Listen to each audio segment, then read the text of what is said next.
everyone, Mina here. In this video, I would like to share about character classes and which Monsterling traits work best for each one. So let's break it down. There are 4 classes in Mongil Stardive: Fighter, Destroyer, Assassin, and Support. Each one has a specific role in your team, and understanding what they actually do will help you build better compositions. First, Fighter. Fighters excel in the chaos of melee battles where allies and enemies clash. Their damage type is Brawl, which scales based on the fighter's proficiency stat. In simple terms, the more enemies on screen, the better fighters perform. They're your primary damage dealers in story content and paths, where you're constantly fighting groups of enemies. If you're building your first team, raising a fighter early is a safe investment. Second, Destroyer. Destroyers excel in boss battles. Their damage type is Neutralization, which scales based on Destroyer proficiency. What this means in practice is that Destroyers fill the stagger gauge under a boss's HP bar faster than any other class. When the stagger gauge is full, the boss gets staggered, meaning they're immobile and take significantly more damage for a short window. That stagger window is where your team dumps their biggest hits. Without a Destroyer, breaking boss shields takes much longer and you lose a lot of damage efficiency.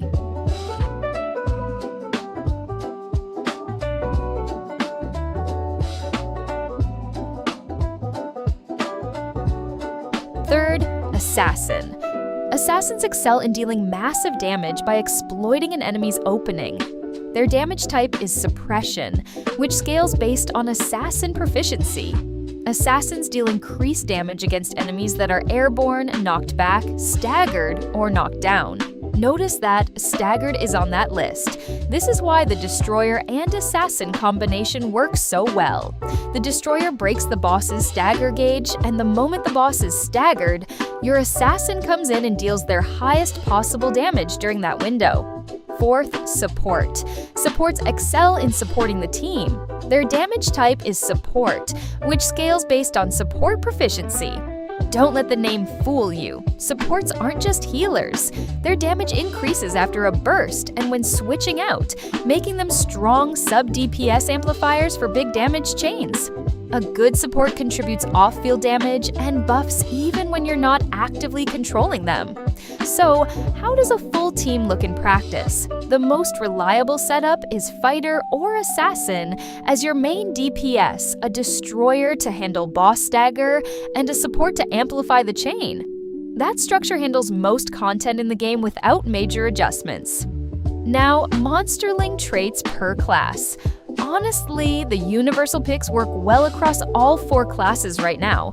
For example, Amon for the 11% team-wide crit rate, Gulgak for the defense reduction on crit, Ice Fist Dude for the element weakness attack crit rate, and etc.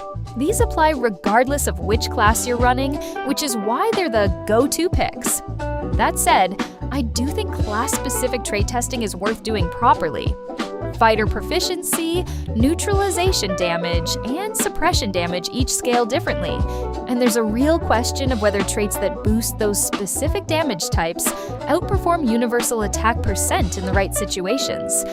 I'm going to run those tests and come back with actual numbers in a future video. Subscribe so you don't miss that one. I'm Mina, see you in the next one.